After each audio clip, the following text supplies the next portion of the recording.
Hello everyone, welcome to English in Advance. My name is Jessica and I am your host for today. I am so happy you've decided to join me today for a very special podcast episode designed to boost your confidence and make your everyday English conversations flow with ease. Have you ever felt stuck in a conversation, searching for the right words, or worried that your English sounds a bit too much like a textbook? If you've ever nodded your head yes to that, then you are in exactly the right place. Today, we are going to change that. The secret to becoming fluent isn't about memorizing thousands of grammar rules or vocabulary lists. The real secret is practice, specifically practicing real, everyday conversations. It's about building muscle memory for your mouth and your mind so that when you need to speak, the words just come out naturally. In this podcast, we are going to walk through 50 simple and practical conversations that you will almost certainly encounter in your daily life. We'll cover everything from greeting a friend and ordering a coffee to talking about your hobbies and handling situations at work. But we won't just listen to them. For each conversation, we'll dive deep. I'll present a short dialogue, and then we'll break down the key phrases, explore useful vocabulary, understand the natural rhythm and pronunciation, and I'll even give you alternative ways to say things so you can express your own unique personality. And most importantly, you will get to practice. I'll be your conversation partner, guiding you, prompting you, and giving you the space to speak out loud. So find a comfortable spot, maybe grab a cup of tea, and get ready to speak. Don't be shy. The more you participate, the more you'll learn. Let's transform your English from something you just know into something you can truly use every single day. Are you ready? Let's begin. Our very first conversation is the most common one of all, a simple, casual greeting. We all know, "How are you?" And "I'm fine, thank you."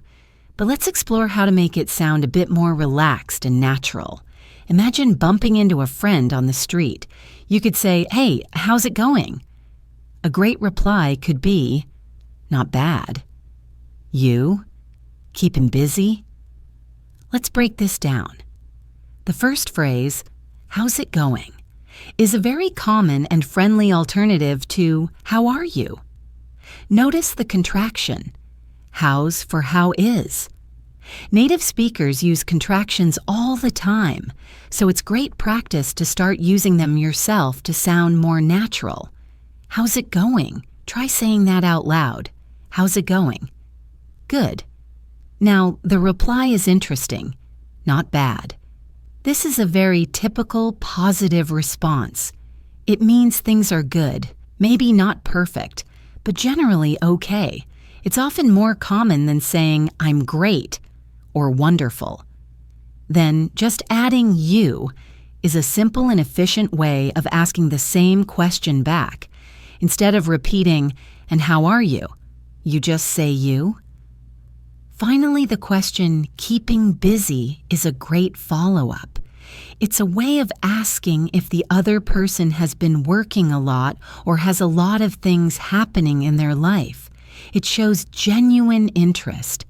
So let's practice this. I'll say the first part, and you can say the reply. I'll leave a short pause for you to speak. Ready? "Hey, how's it going?" Excellent. Now let's try another variation. You could also respond with "can't complain," which means the same as "not bad," or if you're feeling really good, you might say "pretty good, actually." Let's try it again. I'll say the greeting and you respond with "can't complain." You? Keeping busy? Let's go. "Hey, how's it going?" Fantastic. You're already sounding more natural. Moving on to our second scenario, meeting someone for the first time. This can be nerve-wracking, but with a few key phrases, you'll handle it perfectly.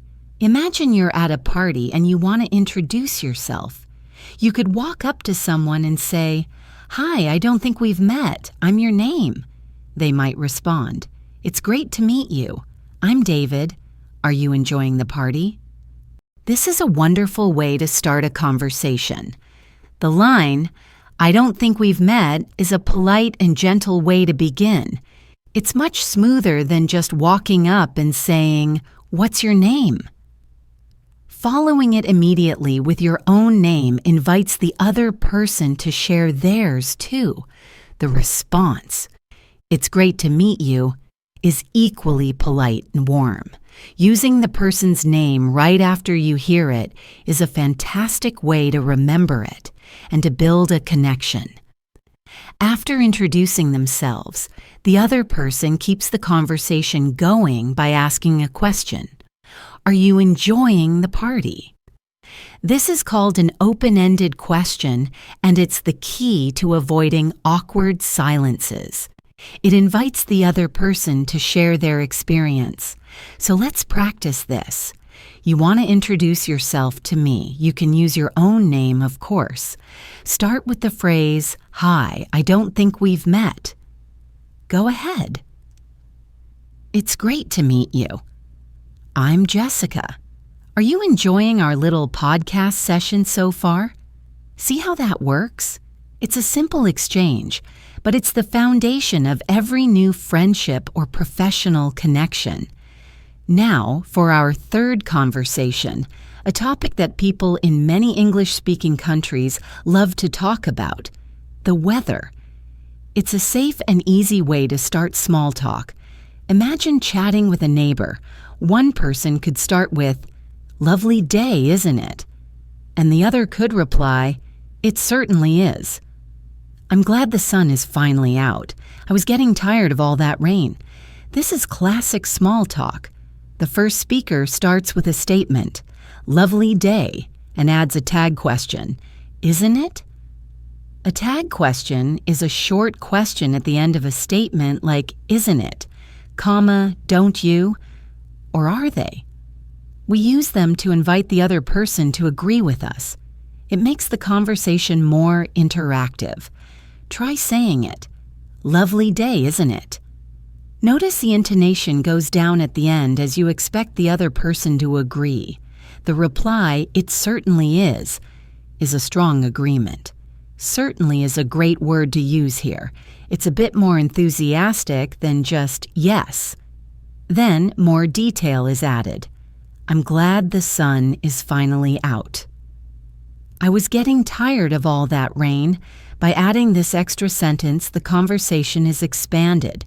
A feeling is shared, getting tired of the rain, which makes the interaction more personal.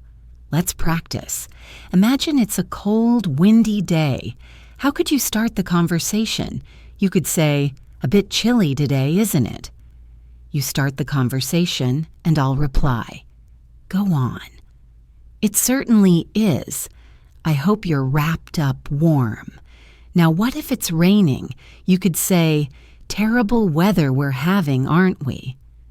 The key is to make a simple observation and invite the other person to share their view. Let's move to our fourth scenario.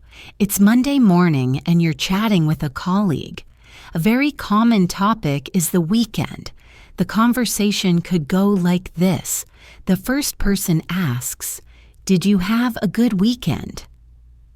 The second person replies, "I did, thanks. I just took it easy. Watched a few movies.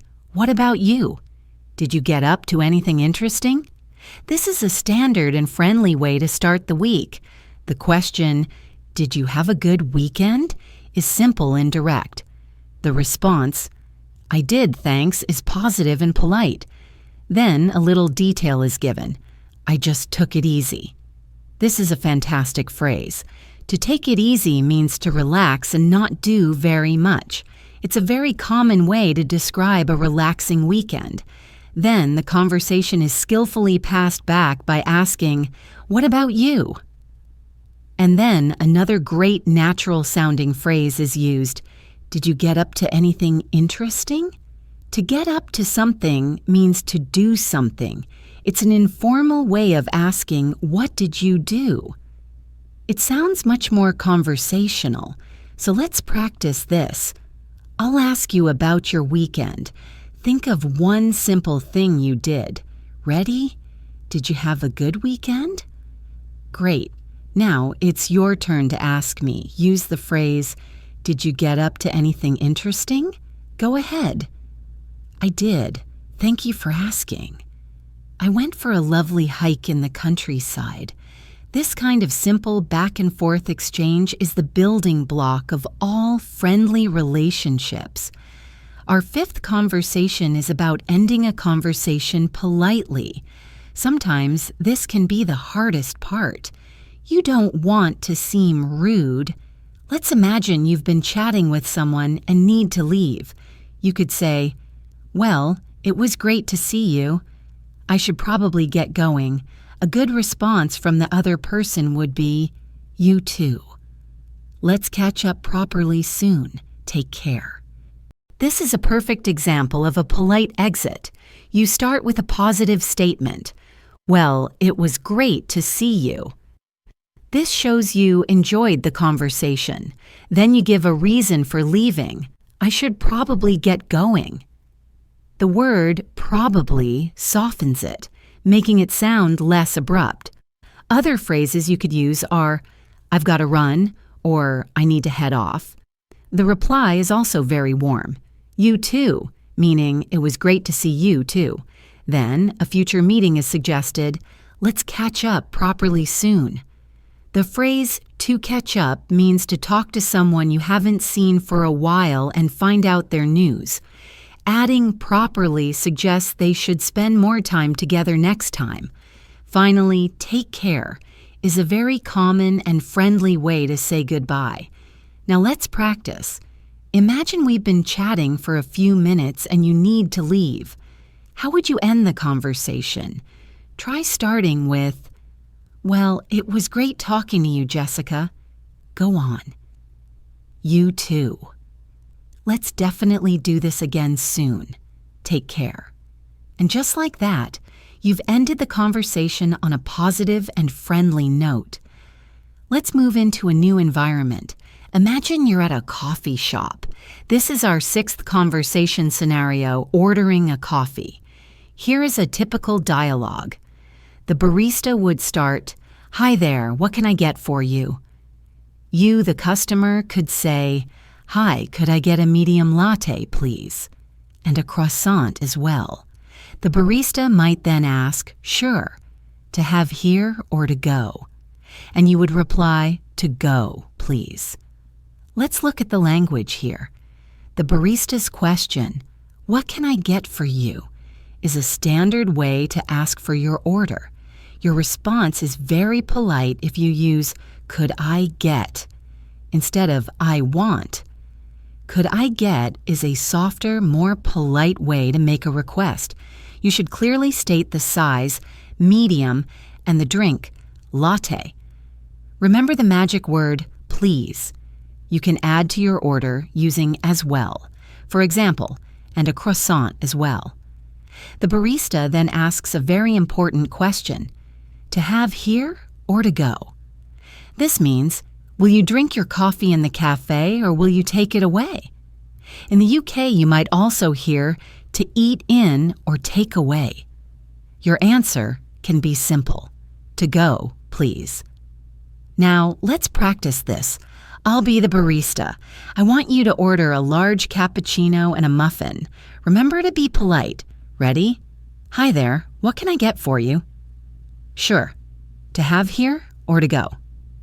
"Okay, that'll be right with you." See? Simple, effective, and polite. Continuing in the world of food and drink, our seventh conversation is ordering a full meal in a restaurant. Let's imagine a conversation between a waiter and a customer. The waiter might ask, "Are you ready to order?" A good reply would be, "Yes, I think so." For my starter, I'll have the tomato soup, and for the main course, I'd like the grilled salmon, please. The waiter might say, "Excellent choice. And would you like anything to drink? And you could answer, just a sparkling water for me, thanks. The waiter's opening line, "Are you ready to order?" is very common. Your reply, "Yes, I think so," shows you're ready. You can structure your order clearly. For my starter. And for the main course. A starter or appetizer is the first course. The main course is the largest part of the meal. Notice the different phrases used to order. For the soup, I'll have. This is very common and natural. For the fish, I'd like. This is a contraction of I would like, another polite way to state what you want. Both are great options. The waiter might respond positively with, "Excellent choice," which is a nice touch. Then they might ask about drinks. A simple reply like, "Just a sparkling water for me, thanks," is perfect. It's your turn to practice. I'll be the waiter. Look at an imaginary menu and decide on a starter and a main course. Ready? Are you ready to order? Excellent choice. And would you like anything to drink? Very well done. You've just successfully ordered a 2-course meal. After a delicious meal comes our 8th scenario, asking for the bill. It's a simple interaction, but knowing the right phrase is key. To get the waiter's attention, you would say, "Excuse me." The waiter might approach and ask, "Yes?" "How was everything?" A polite response is, "It was lovely, thank you." "Could we have the bill, please?" The waiter would then say, "Of course. I'll bring it right over." The first step is a simple and polite "excuse me." The waiter might ask, "How was everything?" This is a good opportunity to give positive feedback like, "It was lovely, thank you." Then comes the key phrase, "Could we have the bill, please?" This is the most common and polite way to ask. In American English, you will often hear check instead of bill. So, "Could we have the check, please?" is also perfectly correct. The waiter's response, "I'll bring it right over," means he will bring it immediately. Let's do a quick practice. You need to get my attention and ask for the bill. Go ahead. Yes. How was everything? I'm so glad you enjoyed it. I'll bring the bill right over. Perfect. You can now finish your meal and pay with confidence. Now for a slightly trickier situation, our 9th conversation, complaining about food politely. It's important to be able to do this without sounding aggressive. Let's imagine you have a problem with your meal. You could say to the waiter, "Excuse me, I'm terribly sorry to bother you, but I'm afraid my steak is a little undercooked." A good waiter would respond, "Oh, I do apologize. Let me take that back to the kitchen for you right away. Would you like it cooked a little more, or would you prefer a fresh one?" This approach is handled beautifully. You start politely with, "Excuse me." Then you use very soft language. "I'm terribly sorry to bother you, and I'm afraid." These phrases show that you don't want to cause trouble. They soften the complaint that follows. You then state the problem clearly but gently. "My steak is a little undercooked." Using the word little also softens the criticism. The waiter's response should also be excellent, an immediate apology. "Oh, I do apologize." The "do" adds emphasis. A good waiter takes responsibility and offers a solution straight away. "Let me take that back to the kitchen." They should then give you options. This is great customer service. Let's practice. Imagine your soup is cold. How would you politely complain to me, the waiter? Try to use some of the softening phrases. Start with, "Excuse me." Go ahead. "Oh, I'm so sorry to hear that. Please let me get you a fresh hot bowl of soup immediately." By being polite and clear, you are much more likely to get a positive result. Our 10th conversation is making a reservation over the phone. A call to a restaurant might sound like this. The receptionist answers, "Good evening, the Olive Tree Restaurant. How can I help you?" You would say, "Hello, I'd like to book a table for 2, please." The receptionist will then ask, "Certainly." "For what day and time?" You could reply, "For this Friday at around 8 p.m. The receptionist would check and say, "Let me just check." "Yes, we can do that. And what name is it under?" And you would give your name. "It's under Mark Taylor." This is a very straightforward and practical conversation. You clearly state your purpose using the phrase, "I'd like to book a table." To book and to reserve mean the same thing here. You specify the number of people. The receptionist asks for the necessary details. Notice the phrase, "around 8 p.m." This shows a little flexibility. The receptionist confirms availability and then asks for a name using the phrase, "What name is it under?" This is a standard way to ask. Now it's your turn. You're going to call me to book a table for 4 people for this Saturday at 7:30 p.m. I'll be the receptionist. I'll start. "Good afternoon, the Grand Bistro. How can I help you?" "Certainly. For what day and time?" "Let me see. Yes, 7:30 on Saturday is perfect.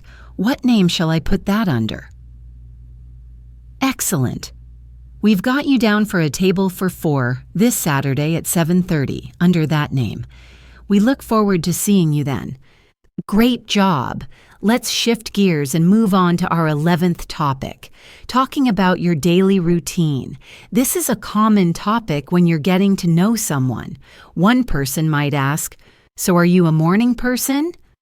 A natural reply could be, "Not at all. I'm a bit of a night owl, to be honest. I usually struggle to get out of bed before 8. The first person might then say, "Haha, I'm the opposite. I'm usually up by 6 a.m. to go for a run before work." The question, "Are you a morning person?" is a great opener. A morning person is someone who has a lot of energy in the morning. The reply, "Not at all," is a strong way to say no. Then a fantastic idiom is used.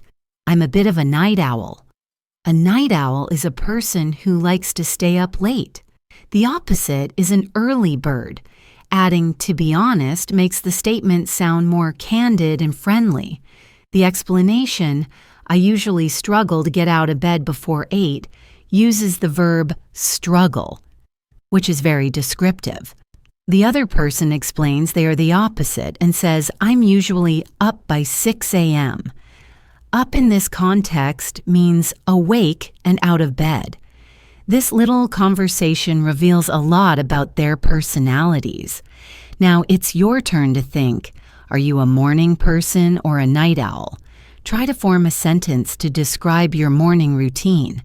For example, "I'm definitely a morning person." "I like to wake up early and have a quiet cup of coffee." Say your sentence out loud now. It's great to have these simple phrases ready to describe yourself. Our 12th conversation is about a topic that everyone loves, hobbies and interests. This is a fantastic way to find common ground. A conversation could start with the question, "So, what do you do in your free time?" A good answer would be something like, "Well, I'm really into photography. I love going out on weekends and trying to capture interesting cityscapes. How about you?" The first person could then reply, "Oh, that sounds fascinating. I'm not very artistic, I'm afraid. I mostly just read and I've recently gotten into gardening." The question, "What do you do in your free time?" is a perfect conversation starter. The answer, I'm really into photography uses a very common and informal phrase. To be into something means you really like it. Giving more detail makes the answer more engaging. Then the conversation is passed back with, "How about you?" This is essential for a good two-way conversation. The reply starts with a positive reaction. "Oh, that sounds fascinating. This shows good listening." Then, "I'm not very artistic, I'm afraid." The phrase "I'm afraid" here doesn't mean scared. It's a polite way to state a negative fact. Then, new hobbies are shared, using the phrase "gotten into," which suggests a new interest. So, what are you into? Think about one of your hobbies. Try to form a sentence using "I'm really into." Say your sentence out loud. Now, imagine someone tells you they are into photography. How could you respond positively? You could say, "Oh, that's so cool," or "Wow, I'd love to see some of your photos sometime." Let's stay with hobbies for conversation 13. Talking about a book you're reading. You might ask a friend, "Are you reading anything good at the moment?" They could reply, "I am, actually. I've just started a historical novel set in Japan. I can't put it down." You might then say, "Oh, really? I'm a big fan of historical fiction. Who's it by?" And they could answer, "It's by an author I've just discovered. I could lend it to you when I'm done if you like." The question, "Are you reading anything good at the moment?" is a lovely open way to ask. The reply can be enthusiastic. The phrase, "I can't put it down," is a brilliant idiom meaning the book is very exciting. You can show your interest by saying, "I'm a big fan of," which is another great way to say you really like something. Then you can ask a logical follow-up question. Who's it by? This is how we ask for the author's name. An offer to lend the book is a very generous and friendly gesture. Now think about a book you have read, or even a film you have seen. How would you describe it in one sentence? For example, "It's a thrilling mystery novel," or "It's a hilarious comedy film." Try to create your own sentence and say it out loud. Having simple descriptions like this ready is very useful. From books to the big screen, our 14th conversation is about discussing a movie you saw. One friend might ask, "Did you see the latest superhero movie?" The other could say, "Oh yeah, I saw it last weekend." What did you think of it? A balanced review could sound like this. "I thought it was brilliant. The special effects were out of this world, but I have to admit the plot was a bit predictable." The friend could then agree, "I know what you mean. It was a fun watch, though. A good bit of escapism. A direct question starts the chat. Then the key phrase for asking for a review is used. What did you think of it?" A balanced view can be given, starting with high praise. The idiom "out of this world" means amazing. To add a criticism, you can use the phrase, "but I have to admit." Predictable means it was easy to guess what would happen. You can show agreement with the phrase, "I know what you mean." Escapism refers to entertainment that helps you forget about real-life problems. Now, it's your turn to practice. I'll ask you for your opinion on a movie. You can give a balanced review. Ready? "So, what did you think of that new comedy film?" Interesting. I know what you mean about the ending.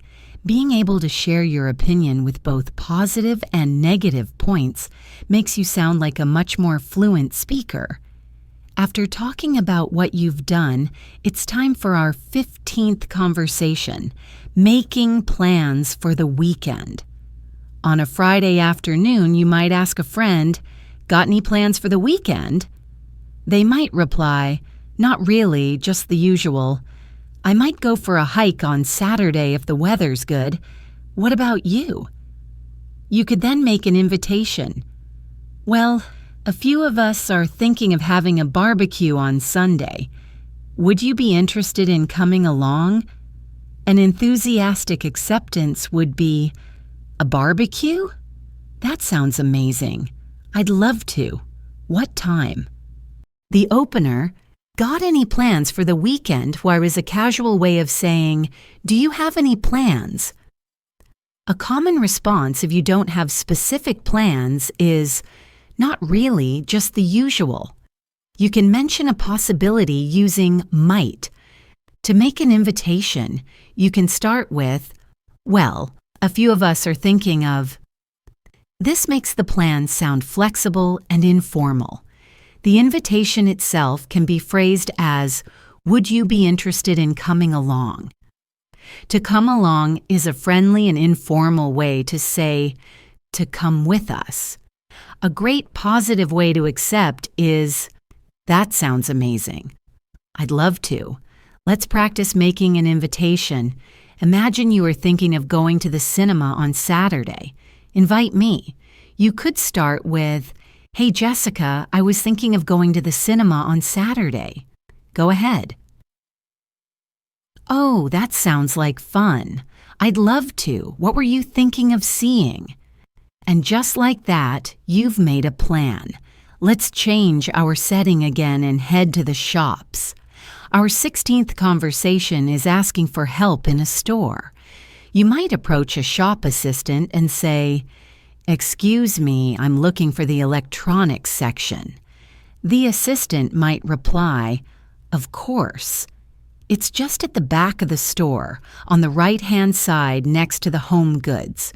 You could then add, great, thanks. Oh, and one more thing. Do you know if you stock portable chargers? And the assistant would say, yes, we do. You'll find them on aisle 5 in that section. You start by getting the assistant's attention politely with, excuse me. Then you clearly state your need.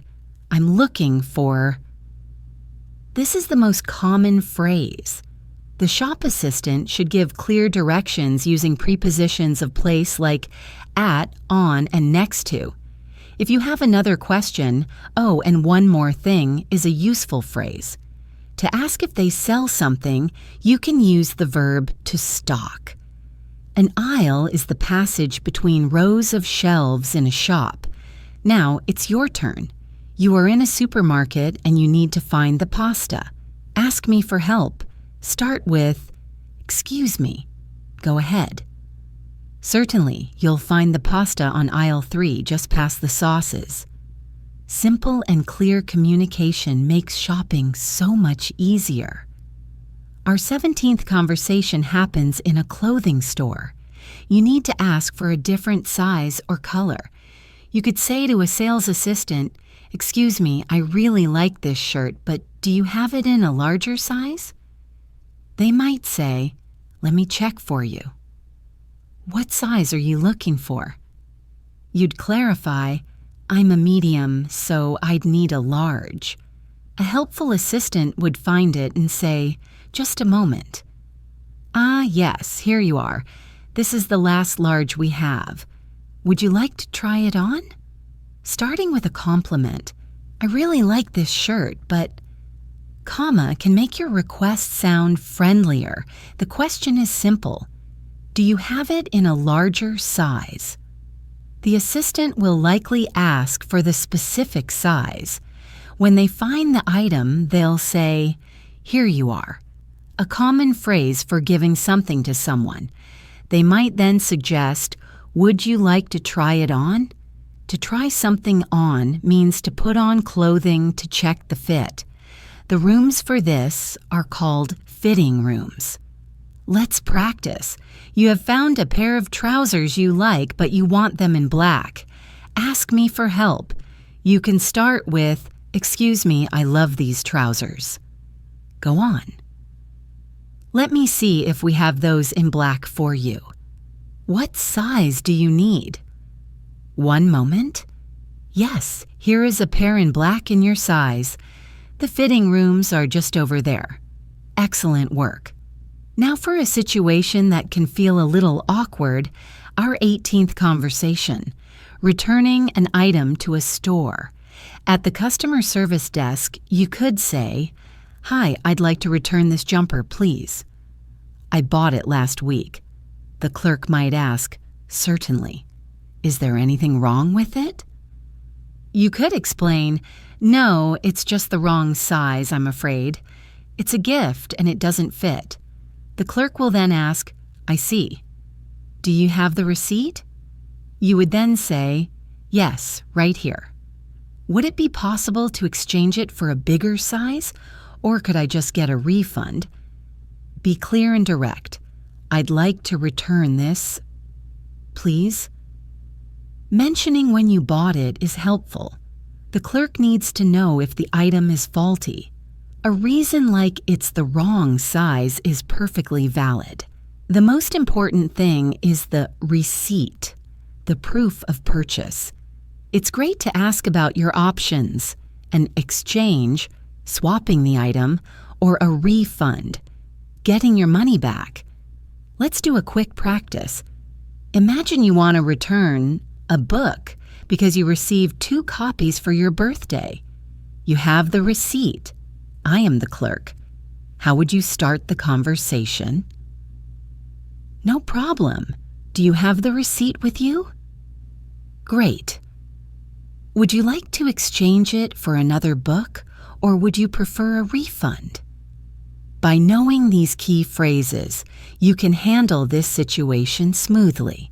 Conversation 19 is a very simple but essential one when you're shopping, asking for the price, especially at a market where items might not be tagged. You would ask a stall holder, "Excuse me, how much is this scarf?" They might reply, "That one's lovely, isn't it? It's 20 pounds. If that's too high, you could say, "Oh, that's a bit more than I wanted to spend. Would you take 15 for it?" The stall holder might then make a counter offer. "I can't go that low, but I could do it for 18 for you." The most direct question is, "How much is this?" The stall holder might make a friendly comment before stating the price. To say it's too expensive politely, you can use the phrase, "That's a bit more than I wanted to spend." At a market, you can often haggle or bargain by offering a lower price. "Would you take 15 for it?" Be prepared for a counter offer. This kind of negotiation is common in markets, but not in large stores. Now it's your turn. You see a nice watch on a market stall. "Ask me the price." Go ahead. "This one? It's a beautiful piece. It's $50. Now, if you think that's too expensive, try to bargain with me." 50 is the best price, I'm afraid, but I'll include a free battery for you. Our 20th conversation brings us to the end of our shopping trip, paying for your goods. At the checkout, the cashier might say, "Hi there. Did you find everything okay?" You can reply, "Yes, thank you. Just these items today." The cashier will state the price. "Okay, your total comes to $34.50. Will that be cash or card?" You would then say how you'll pay. "I'll pay by card, please." Contactless is fine, right? The cashier would confirm, "Yep. Just tap your card here. Would you like your receipt in the bag?" The cashier often starts with a friendly question. Your reply can be simple. Note that for prices like £34.50, people often just say the numbers, $34.50. The cashier will ask how you want to pay, cash or card. Contactless payment is when you just tap your card or phone. Yep is a very common informal way of saying yes. Finally, they might ask about the receipt. Let's do a quick practice. Your total is $15.25. I am the cashier. I'll tell you the total and you can tell me how you want to pay. Okay, so your total is $15.25. Sure thing. Just insert your card and enter your PIN, please. And that's it. Your shopping is complete. Now, let's step into the professional world with our 21st conversation. Introducing a new colleague. A team leader might say, "Ben, have you met our new team member? This is David, our new software developer." The colleague could respond, "I don't think I have." "Hi, David. Welcome aboard. I'm Ben. It's great to have you with us." The new person would then say, "Thanks, Ben. It's great to be here. I'm looking forward to working with you." The introduction is started with a simple question and some context about the new person's role. The response should be warm and welcoming. The phrase, "welcome aboard," is a friendly, informal expression to welcome someone to a team. The new person's reply should be equally polite and professional. "I'm looking forward to working with you" is a very positive, forward-looking statement that expresses excitement about a future event. Now, let's practice. I am introducing you to my colleague, Maria. I will say, "Maria, this is your name, our new marketing assistant." How would you respond to Maria after she says, "Hi, it's a pleasure to meet you"? You could say something like, "It's a pleasure to meet you too, Maria. I'm excited to get started. Try it." Wonderful. I'm sure you'll be a great addition to the team. Moving on to our 20-second workplace scenario. Asking for help with a task. You might approach a colleague and say, "Hi Jane, I was wondering if you had a spare moment. I'm a bit stuck on this report." A helpful colleague would say, "Of course. What do you need?" You could then explain, "I'm just not sure how to format this table correctly. I know you're a whiz with Excel.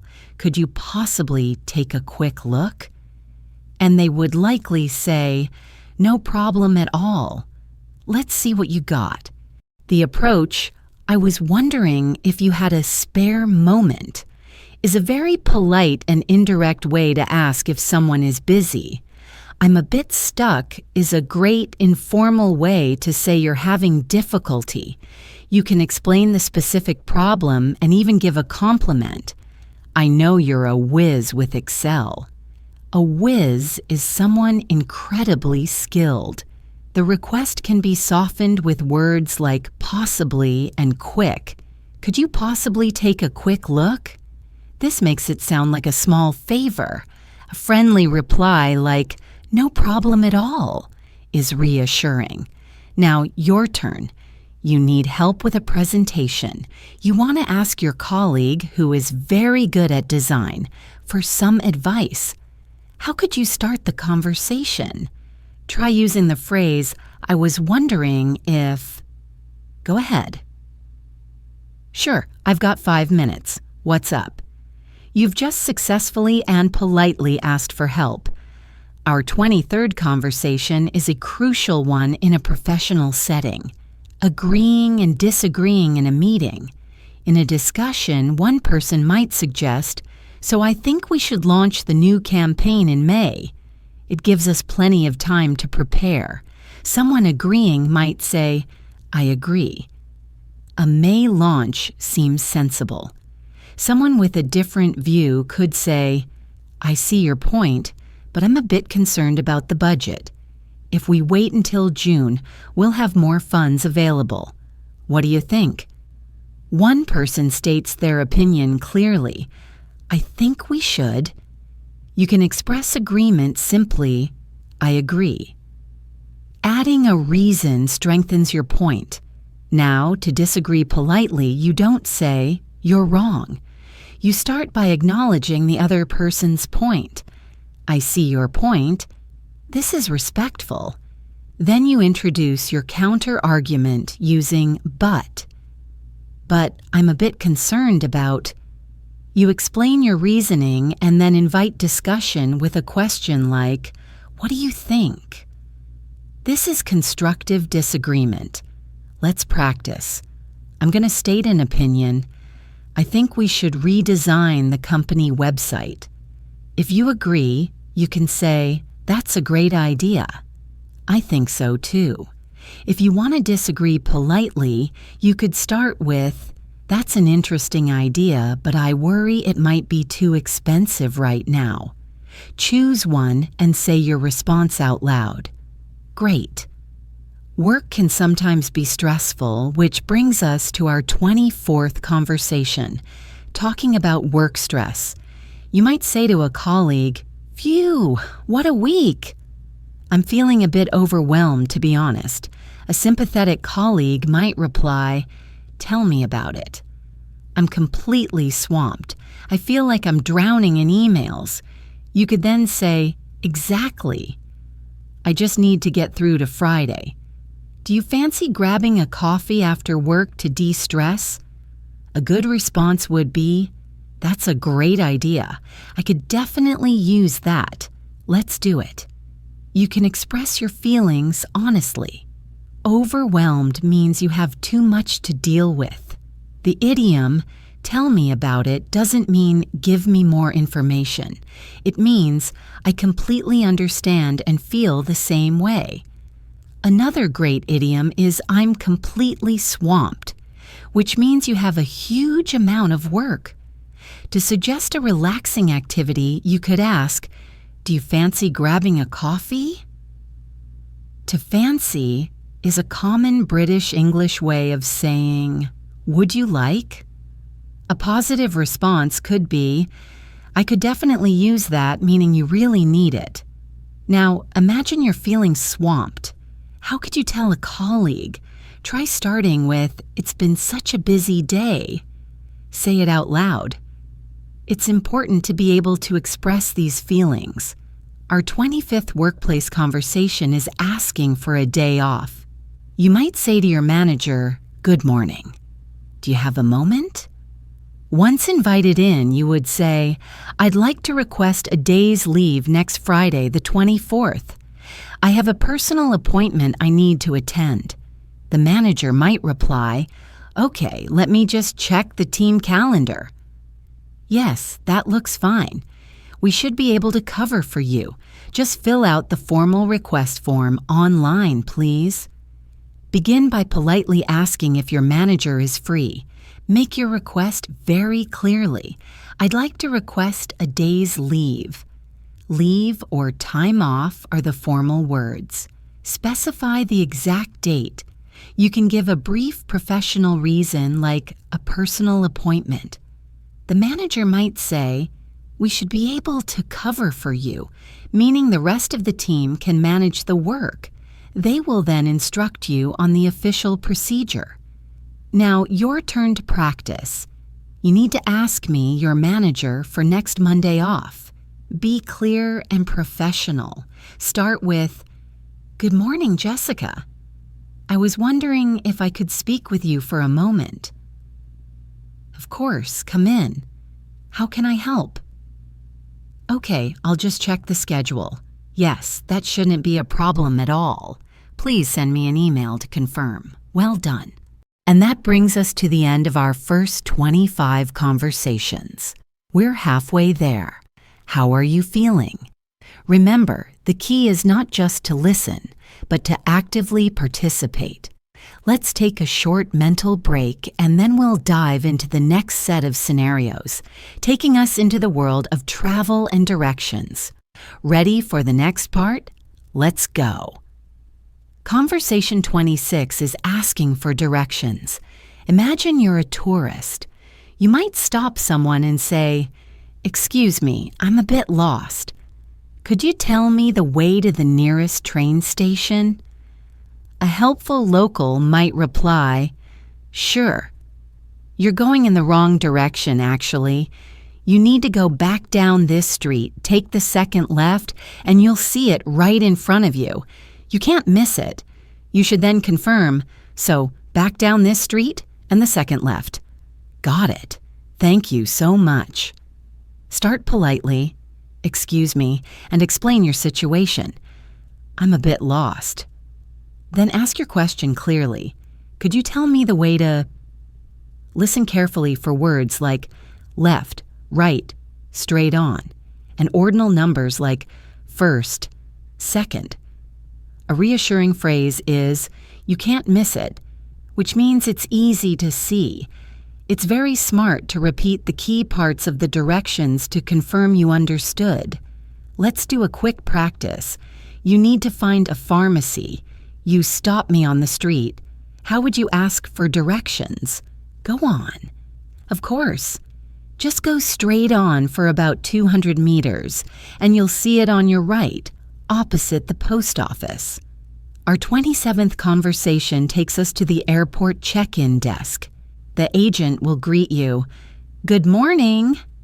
Where are you flying to today? You'll state your destination. I'm flying to Toronto.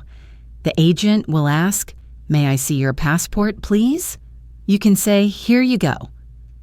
I've already checked in online, but I need to drop off my bag. The agent might then say, no problem. Could you place your suitcase on the scale, please? Okay, that's fine. Are you carrying any liquids over 100 milliliters in your hand luggage? You'll state your destination. Hand over your passport with the friendly phrase, here you go. You can provide useful information like, I've already checked in online. To drop off a bag is the common term for checking in your luggage. The scale is where your bag is weighed. You must be prepared to answer the security question about liquids in your hand luggage or carry-on baggage. Now, your turn. I'm the check-in agent. I've just asked for your passport. What do you say as you give it to me? And if I ask, how many bags are you checking in today? And you only have one suitcase, what would you say? Just this one. Perfect. Next, for conversation 28, we're in a taxi. You'd tell the driver, hi, could you take me to the Grand Hotel on Park Street, please? The driver will confirm. The Grand Hotel? Sure, hop in. During the ride, you could ask, about how long will it take to get there? The driver might answer, with this traffic, probably about 20 minutes. As you get close, you can specify, okay, and could you drop me off just outside the main entrance?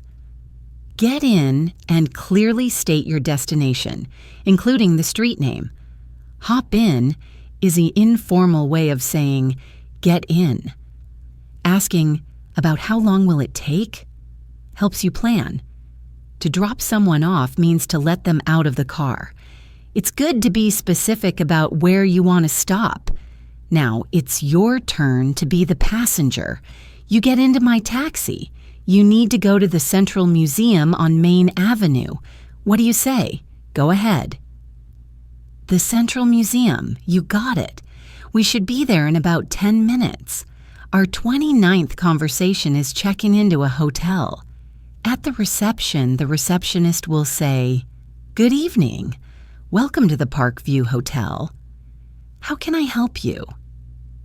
You would reply, hi, I have a reservation under the name Your Name. The receptionist will check. Let me just pull up your details. Ah, yes, I see it here. A double room for 3 nights. Is that correct? You can then say, yes, that's right. And I requested a room with a sea view if possible. A helpful receptionist would say, let me check. Yes, we have a lovely room for you on the 5th floor. Here is your key card. The lifts are just to your left. Give a warm welcome. You should clearly state that you have a reservation and give your name. The receptionist will confirm the details. It's always a good idea to politely reconfirm any special requests you made when booking. You will be given your key card and directions to the elevators, called lifts in British English. Now your turn. You have a reservation at my hotel for a single room for 2 nights. I'll be the receptionist. Good afternoon. Welcome to the City Center Hotel. How can I help you? Let me see. Ah, yes, I have your reservation here. A single room for 2 nights. You'll be in room 301. Here is your key. Well done. For our 30th travel conversation, let's go to the train station to buy a ticket. You would say to the ticket clerk, "Hi, I'd like a ticket to Oxford, please." The clerk will ask, "A single or a return?" You might say, "A return, please." Coming back this evening, the clerk will then give you details. Okay. An off-peak day return to Oxford is £28.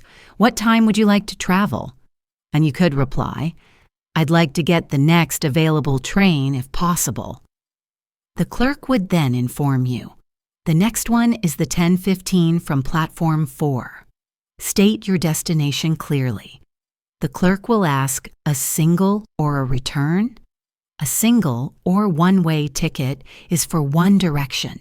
A return is for a journey there and back.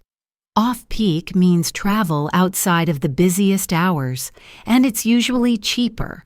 Next available train means you want to leave as soon as possible. The platform number is where you board the train. Let's practice. You want to buy a ticket to Cambridge. You only need to go there. You are not coming back today. I am the ticket clerk. You start. A single or a return? Okay, a single to Cambridge is £16. The next train leaves at 11:02 from platform 2. Easy. Now we move into social situations. Our 31st conversation is inviting someone to an event. You might say to a friend, "Hi, I was wondering what you're doing next Saturday evening." "I'm having a little party for my birthday." They might reply, "Oh, happy birthday for next week." "I don't think I have any plans." You can then say, "I'd love it if you could make it." A warm acceptance would be, "Of course, I wouldn't miss it for the world. Thanks so much for inviting me." The invitation is gentle. You start by asking about their availability. Then you explain why you're asking. The formal invitation can be, "I'd love it if you could make it." To make it means to be able to come. "I wouldn't miss it for the world" is a strong, friendly idiom meaning they will definitely be there. Now, you want to invite me to a movie night at your house this Friday. How would you do it? Try to start by asking if I'm free. Go ahead. "Oh, this Friday? I'm free. A movie night sounds wonderful. I'd love to come." Following an invitation, we have conversation 32, accepting an invitation formally. You might call a colleague who invited you to their wedding. "Hi, Liam, it's Chloe.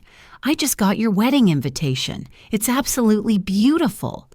They might say, "Oh, I'm so glad. I hope you can come." A formal acceptance would be, "We would be absolutely delighted to. We've already marked it on our calendar. Thank you so much for including us."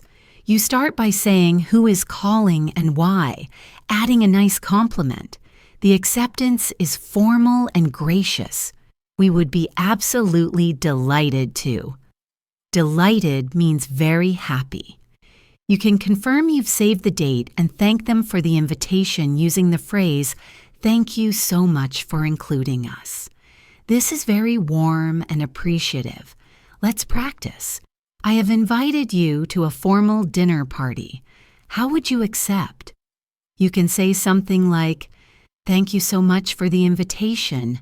I would be delighted to attend. Try it." Wonderful. I'm so looking forward to seeing you there.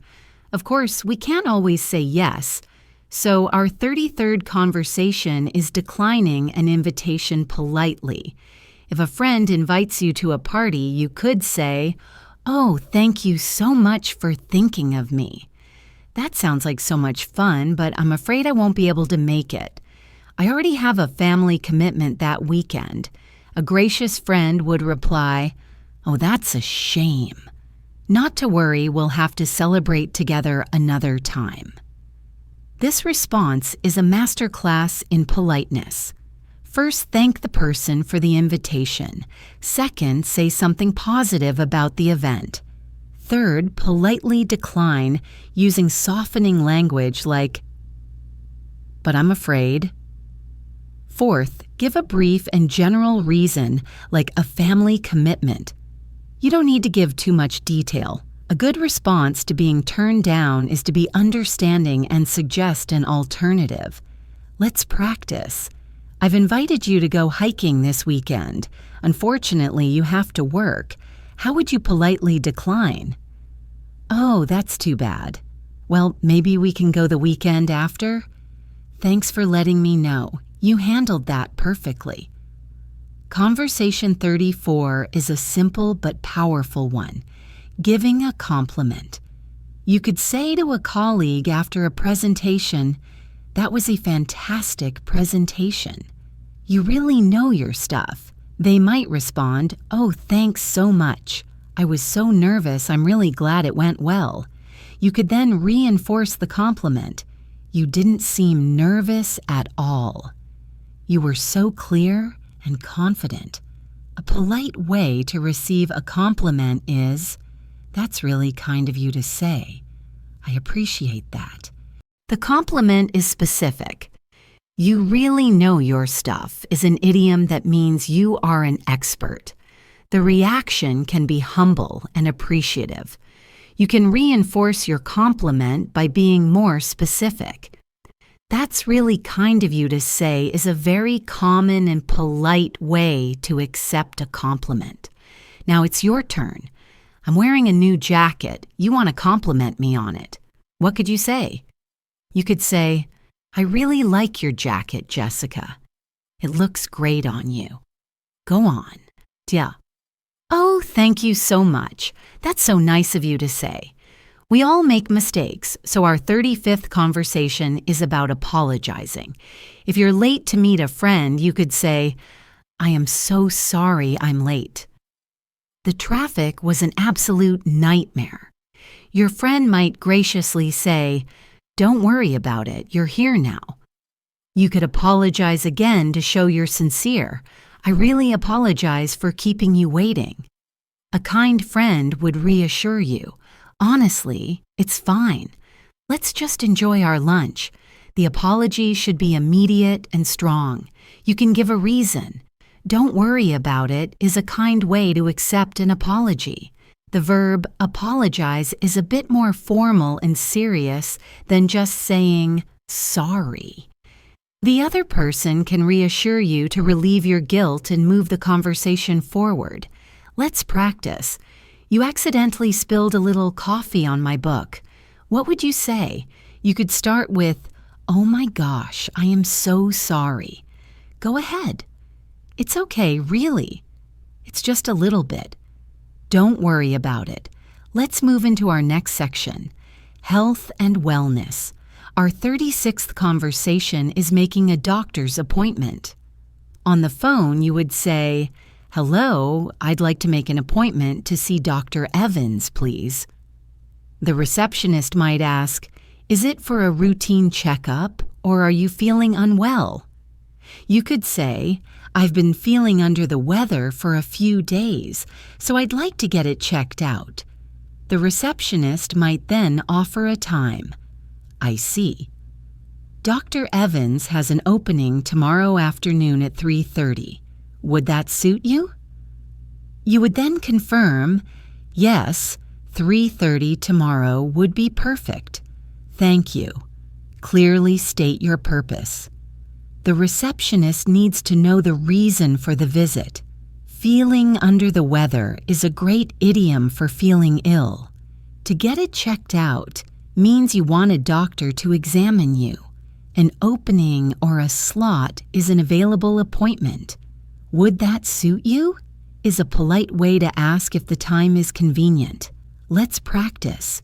You need to make an appointment to see a dentist for a routine checkup. "I am the receptionist." "Good afternoon, Dental Care Center. Go ahead."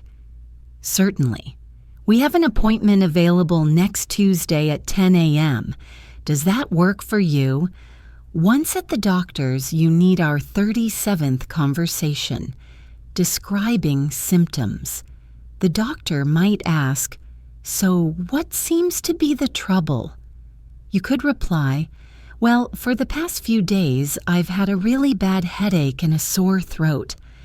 I've also been feeling very tired and I have a bit of a cough." The doctor might ask for more information. "I see. Have you had a fever?" You could answer, "I think so. I've been feeling quite hot and cold." The doctor's opening question is a common way to ask about your problem. You should list your symptoms clearly using good descriptive language. A really bad headache, a sore throat. The doctor will then ask specific questions. A fever is a high body temperature. You can describe the feeling associated with a fever. Feeling quite hot and cold. This is very helpful information. Now, imagine you have a stomach ache and feel sick. How would you describe your symptoms to me, the doctor? I'll start. "So, what can I do for you today?" "I see. And how long have you been feeling this way?" After the doctor, you might need conversation 38, at the pharmacy. You would tell the pharmacist, "Hi, I've got a prescription here from Dr. Evans." The pharmacist would take it and explain, "Okay, so this is an antibiotic. You need to take 1 tablet 3 times a day, after food. It's a 7-day course, and it's very important that you finish the entire course." A good question to ask is, "Okay, 3 times a day after food. Got it. Are there any side effects I should be aware of?"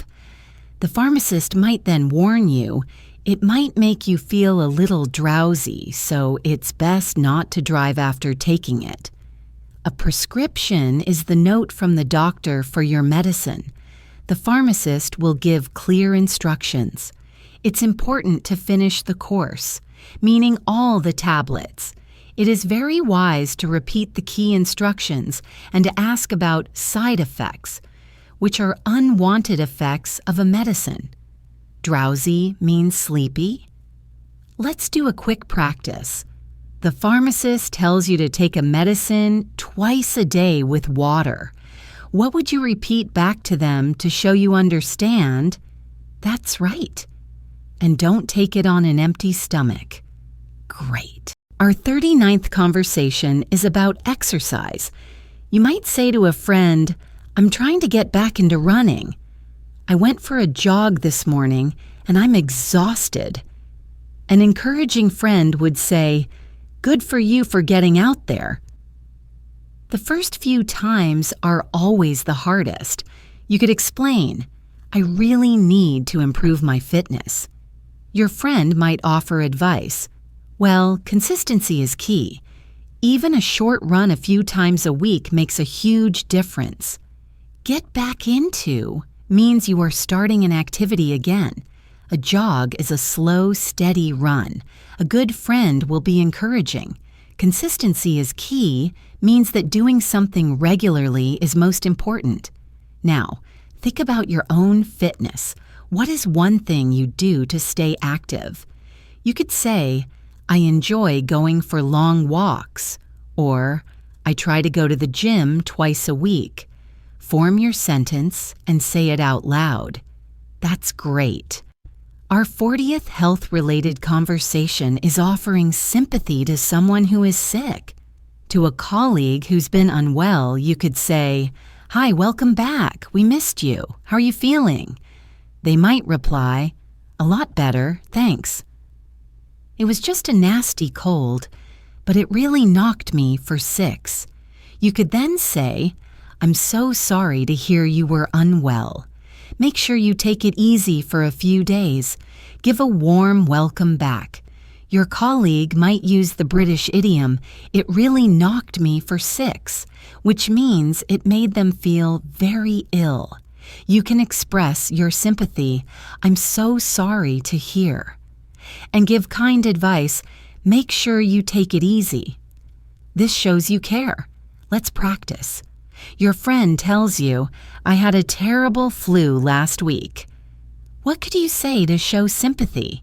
You could say, "Oh no, that sounds awful. I hope you're feeling much better now. Try it." "Thank you. I'm on the mend now, and that's 40. Only 10 more to go."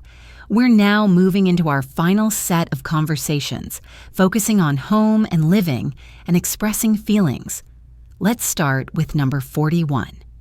Talking to a neighbor. You could say, "Morning, your garden is looking beautiful." They might reply, "Oh, thank you. By the way, there's a parcel for you that was delivered to my house by mistake. You would be very grateful. Oh, you're a lifesaver. Thank you so much for taking it in." A good neighbor would say, "It's no trouble at all." A friendly greeting and a compliment is a lovely way to start. "By the way," is used to introduce a new subject. "You're a lifesaver" is a great idiom to thank someone who has helped you a lot. Taking it in is the specific phrase for accepting a delivery for a neighbor. "It's no trouble at all" is a polite way of saying "you're welcome." Our 40-second conversation is discussing chores with a flatmate. You might need to say, "Have you got a second? We need to talk about the cleaning rota. It was your turn to take the bins out yesterday and they're overflowing." A responsible flatmate would say, "Oh, you're right. I'm so sorry. It completely slipped my mind. I'll take them out right now." Start the conversation directly but politely. A cleaning rota is a schedule of chores. You can state the problem clearly, softening it with, "It's just that." "It completely slipped my mind" is a great idiom for "I forgot." A good flatmate will accept responsibility and fix the problem. Clear communication is key to living together happily. Conversation 43 is reporting a problem to a landlord. You might call and say, "Hello, it's Sarah from apartment 2B. I'm calling because there seems to be a problem with the heating. It's not coming on at all." The landlord might ask a few questions, then say, "Okay, thank you for letting me know. I'll call a repairman right away." Identify yourself clearly. Get straight to the point. "I'm calling because..." Describe the problem specifically and explain its impact. The landlord should understand the seriousness and promise immediate action. When reporting a problem, be clear, specific, and calm. From problems to parties, our 44th conversation is planning a party. You could say to a friend, "Okay, so for the party on Saturday, I'll take care of the food if you can handle the drinks and the playlist." A friend would agree. "Sounds like a plan." "How many people are we expecting?" You can then discuss the details for food, drinks, and music. Divide the tasks using phrases like, "I'll take care of," and "you can handle." "Sounds like a plan" is an enthusiastic way to agree. Then you can work together to plan the details of the event. Our 45th conversation is asking to borrow something. You might go to a neighbor and say, "Hi, sorry to disturb you. I'm baking a cake and I've just realized I've run out of sugar. I was wondering if I could possibly borrow a cup." A kind neighbor would say, "Of course. Come on in. It's no problem at all." You should then say, "Thank you so much. You've saved my cake. I'll bring it back to you tomorrow." Start with a polite apology for interrupting. Explain the situation. "I've run out of..." is a fantastic phrase. Make your request very politely. "I was wondering if I could possibly borrow." A kind person will be happy to help. Always offer to return what you've borrowed. We are now on our final 5 conversations. 46 is expressing an opinion. In a discussion, one person might say, "In my opinion, the city's new plan for a pedestrian-only zone is a brilliant idea." Someone with a different view could reply, "Really? I'm not so sure. From my perspective, it's going to cause traffic chaos."